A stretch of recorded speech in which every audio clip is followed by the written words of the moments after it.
Hi, I'm Sanira Madani, and I'm a mom of two, a daughter of an immigrant, and an unlikely entrepreneur who went from scaling an idea to $1 billion business. Yes, $1 billion business. Along the way, I learned that less than 2% of female founders ever hit 1 million in revenue, and I became obsessed on a mission to change that. I believe that there is so much gatekeeping in business knowledge, and that we as female entrepreneurs should be learning from other female founders and leaders who have broken the statistics. Since I never went to CEO school, I've had to learn it all the hard way, but you shouldn't have to, because we believe that you deserve to have it all. And honestly, nothing bad happens when women make more money. Grab a seat because class is officially in session. Welcome to CEO School. Hi, everyone. Welcome back to the CEO School podcast. I'm your host, Sanira Madani, and we are still here in New York City at the New York Stock Exchange. I am so excited because we are here today, live from New York Stock Exchange, which is an absolute dream come true for me.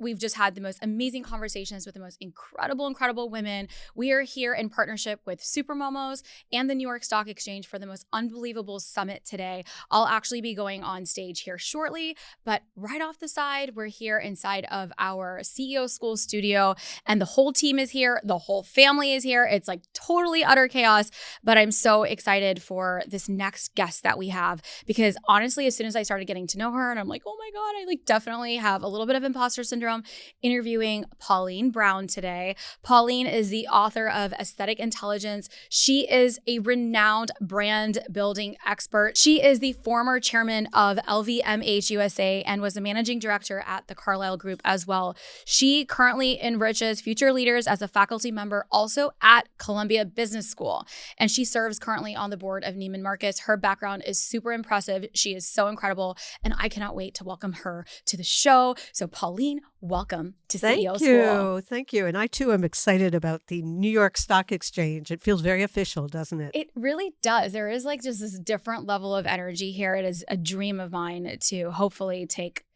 a company public. And so you're on the way. We didn't get to do it the first time around, but this next one, it feels like it's going to happen. So Pauline, tell me about your background. I'd love for the audience just to get to know you a little bit about. So take us back as far back as you want to.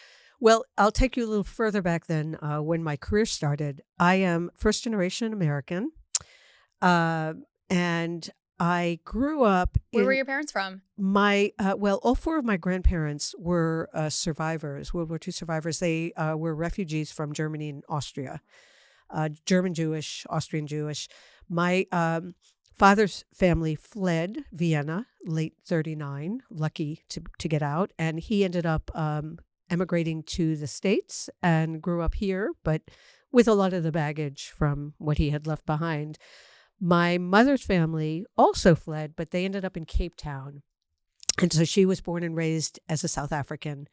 They left South Africa in the 1960s when things got a little dicey there with apartheid and other social unrest issues.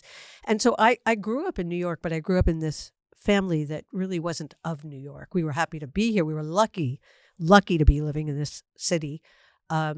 But we also, the influences were very sort of old world European. And I feel like they still are. In fact, when I talk about the evolution of my personality and my style, I often think it's this melding of old world sort of European refinery with this brash New York, get them, girl. I feel you are spot on with that description. So for those that are not catching this on YouTube or are able to see this, I mean, Pauline, you look so fabulous. I was expecting you to look super fabulous, but you are exactly that old world European meets badass New Yorker. Okay, and you don't even see my normal Wonder Woman cuffs that I have on my. I always like really strong, metallic mixed metal jewelry. Makes me feel protected. That's the New Yorker in me. Oh, I love that. So tell me about how did your career background? So but by virtue of that background, I guess I sort of came of age, not having any vision of what I would do professionally, but always knowing from a young age that number one, I wanted to be self-sufficient. And number two, that education was important. That was the one thing that my parents and my grandparents brought with them. And I would say if you go back even many more generations, it really served particularly migrant Jews very well. So I worked hard in school. I'm not a natural student, but I'd say I gave it a priority. And I'd say my first big break was really just that, was on the education front. Went undergrad to Dartmouth. Again, didn't have a career aspiration or vision, but I did. Um, but I was interested in learning. I did spend a lot of time abroad. I was an English major, which prepared me for nothing in the business world, but certainly, I guess, sharpened my writing skills, if nothing else. And So what English major, you didn't go to CEO school? did not go to CEO No, school. it's no business degree. And I remember coming out of college, and I was somewhat in debt. I would not nearly as indebted as I would have been had I gone to college today. And it qualified me for nothing. And the kind of jobs I was getting back in the day, were 15 to 20,000 annual salary. And I kind of felt like, wow, was I misled to think that education would be the breakthrough that I thought?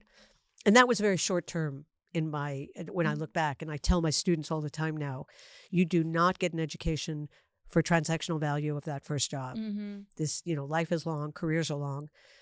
But I did go back to, I did go to CEO school. So I went Yes. back to 5 years later. So I took a couple of years of working, and then I went back to school to get my MBA. And the reason I'm going back that many decades in my journey is that I really had two markedly different education experiences. As an undergrad, humanities, focused on languages, majored in English. And then I go to the Wharton Business School, which not only, like all business schools, is very finance driven, but very quantitative. And I felt like my undergrad education meant nothing to the kind of employers that were coming on campus. And I was rather confused, but I thought I'd have to put that other side of me aside. When I graduated Wharton, I did the one thing that most people who have no idea what they want to do with the rest of their life end up doing. I went into consulting. I don't recommend it, by the way.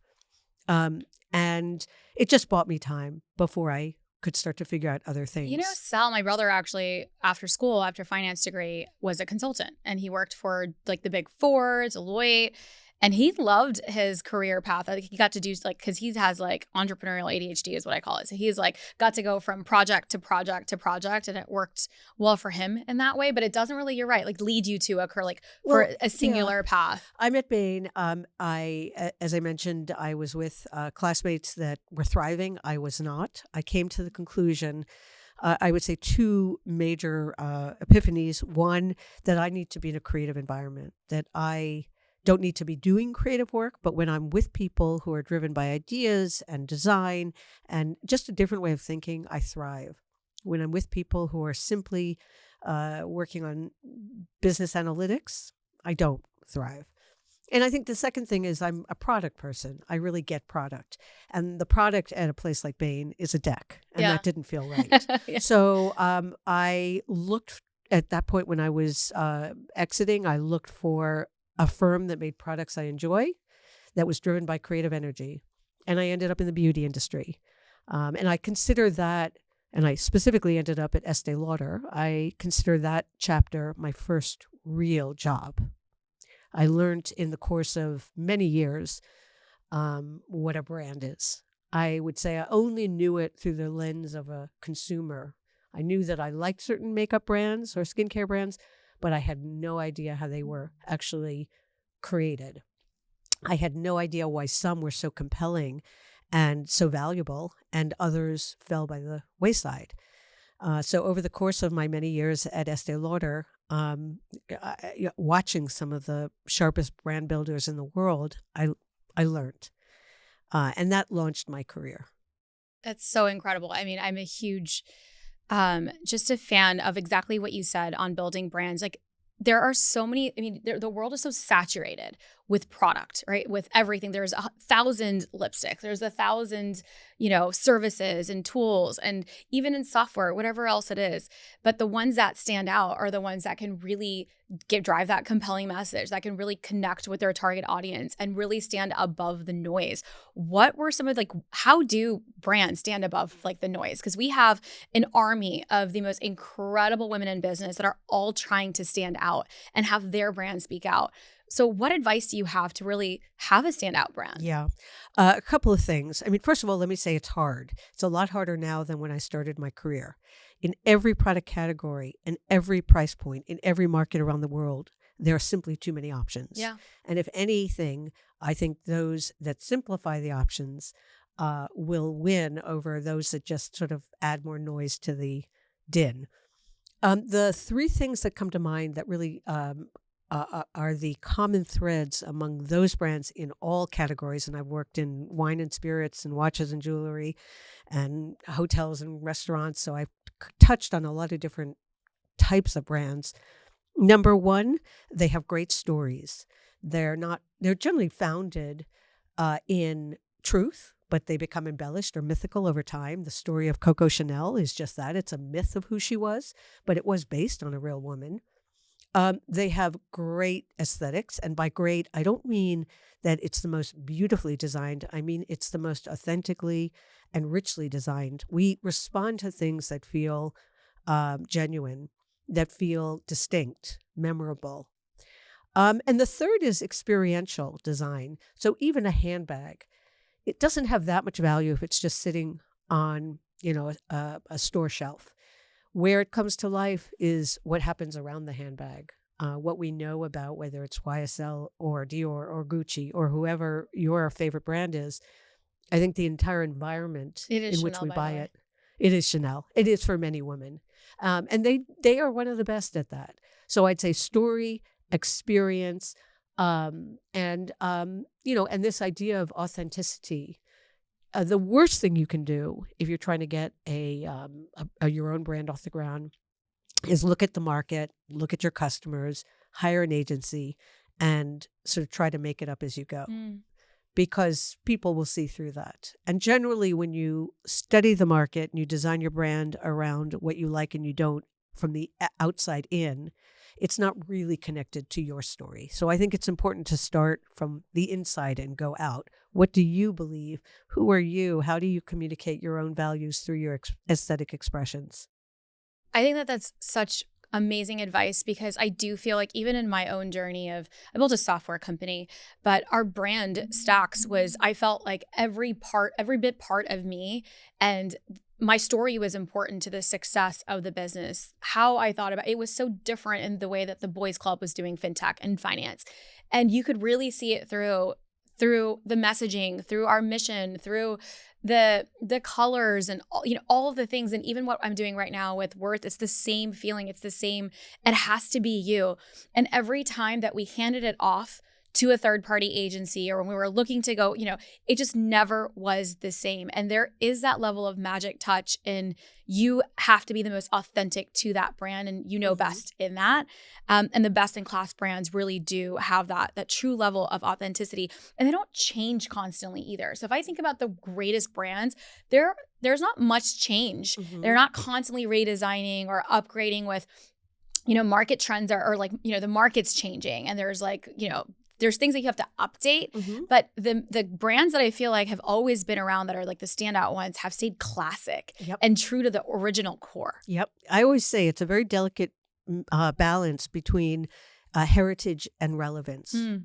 And the ones like Chanel that are on top, I think they continue to leverage that which is so uniquely part of their history, not just the story of Coco herself, but even the sort of World War I, World War II, based in Paris, Deauville in France, taking some of the codes that are associated with those markers of its history, but bringing them into the current times. So we don't feel that we're wearing costumes. We feel like we're wearing something that feels cool now, too. They do it very, very well. What were some of your favorite brands that you've gotten to work on? Well, there's favorite in terms of ones that I think are just magical in their expression. And then there are other ones where I just love them because their culture is so fun. Veuve Clicquot was always one of my favorite. It's not actually my favorite champagne. I prefer Renard, which is a French one, not well Me known. too. It is my favorite. The Blanc de Blanc? The Blanc de Blanc. So good. Oh my God. No one knows about it. I know. I am obsessed. I think the bottle is also so beautiful. The bottle is beautiful. It's and you clear. know what? It's the number one champagne brand in France, but here in the US, nobody knows about it. Oh my goodness. Look But at the that. reason I love Veuve Clicquot, and not because of the liquid or the beverage, Mm-hmm. but Madame Clicquot, Veuve is widow in French. Madame Clicquot was really the first female entrepreneurial success story in history. She inherited the business from her husband after she became widowed at the ripe old age of 27 in 1805. There was a law at the time that that women in France could not write checks, could not have employees, could not own land, with the exception if the concern required them to do it in order for it to continue sustaining and economically managing itself. And she obviously qualified for that exemption. And she not only was able to sustain the business, but she really propelled it into a leadership position. She was very innovative. So I love her story. I love her story. To actually have the book on on my coffee table, because I love inspiring women, and most people don't know that it was her story that started Veuve. Amazing. Okay, so now, tell me a little bit about your current track. So, you had such a massive career. One of the things that you were telling me is you're a late entrepreneur, which I don't think there's any such thing as a late entrepreneur. But tell me a little bit about what you're working on and your work today. Mm-hmm. So the reason I had said I'm a late in life entrepreneur, I had sort of what you would consider more traditional jobs for much of my career. I mentioned Estee Lauder. I went on to become a partner at the Carlyle Group, which is a multi-billion-dollar private equity firm. I left that to go closer to my roots, and then ended up at LVMH, which is all areas of luxury. And by the end of 2015, I was itching for something different. My kids were both in high school. I knew I only had a few more years of them at home. I admired people who had a lot more freedom and who owned their calendar in a way that I never did. And I felt like I had earned the right to be able to lead more of a portfolio life than simply to try to balance, my family life with my career. I left. People thought I was crazy. In the beginning, I didn't quite know what that would lead to. I started by teaching a course. It was a course I was making up. I still am making it up as I go 7 years later. It's called The Business of Aesthetics. I taught it at Harvard Business School for 2 years, and now for the last 4 to 5 at Columbia. And I wrote a book in between. I'd never written a book before. So that too was a whole new adventure. I started taking on clients. I wasn't thinking I would do that kind of consulting work, but I had a number like Ritz-Carlton, Mercedes-Benz, and a few others come to me and say, "We love what you're teaching. Could you work with us in our teams?" I joined some boards. And in the process, I just sort of said, you know what? I have this lane. It's a narrow one. There are many women who have good leadership experience, who have good financial skills or technological skills. Not enough, but there are many. But I don't know anyone else who has sort of seen the depth and breadth of premium brands and how they are built, how they are managed, how they are ultimately sold in some cases and acquired in others. And I decided to really focus this chapter on helping entrepreneurial women in particular who are building these kind of assets, and more established businesses that I think, and it's a funny expression, but I think not only need to be more aesthetic, but need to be more feminized. I have a million questions for you. This conversation has to continue because, you were an icon. Like what you've done, not only, in your career path, but to really be at the top, from, managing director, chairman of, it's hard to put, I don't usually stumble in my interviews. And I'm telling you, I really do feel like the audience does not know at the level of which you had to play to get there. And at the level of which, especially from the private equity, the acquisitions, you weren't just managing a singular brand. It is multiple portfolios of of companies. I mean, the pressures. I have so many questions about your entire journey. And then now, about the course, like we all need to learn from you. Like everybody needs to learn from you on the true value of like excellency in brand. And I just feel so honored that we even had like a 20-minute privilege of being in your presence to hear that advice of authenticity and just, even being feminine in our own brands, because it's super, super important. And we want to continue to learn from you. And so I'm going to invite you back for a further conversation. I know we're chatting about coming on your show as well. And so we have the most incredible group of women, part of our community, that I just like carry with me everywhere I go, that being a woman in business is just not easy. Being an entrepreneur with, and especially what you said about managing your family and life and the pressures and all the things. And here you are, you've done it once, you did it again. You now are doing it on your own terms. You're teaching other women how to do it. You are truly an icon, Pauline. And I'm so honored to have you. Any last, any final, like, if you were to look back at your career, what's like one piece of advice you'd want to give your younger self maybe and where you are today? We'll leave with that. We'll leave with like, there'll be a cliffhanger because we're going to come back to this. We live in really strenuous times. I mean, the convergence of so many issues, from environmental destruction to a number of wars in different pockets, economic insecurity, global and local political tribalism. I mean, and on top of everything, we are exposed to these issues and conflicts 24/7 thanks to our smartphones, which are never far from our fingers. And so I think the one thing, though, that keeps us going strong, just as a species, but also as individuals, is that we love life, that we still appreciate beauty, that we are, by nature, most people are joyful creatures, joyful and loving. And so I would say to most people now, I say this to myself, so I don't even need to advise my younger self, but I will advise my current self, to remember to laugh and remember to have fun and remember to play. And to find every opportunity to break away from the heaviness and seriousness with which we take the world, and sometimes we take our career too much. So that's my advice. It's my advice to me.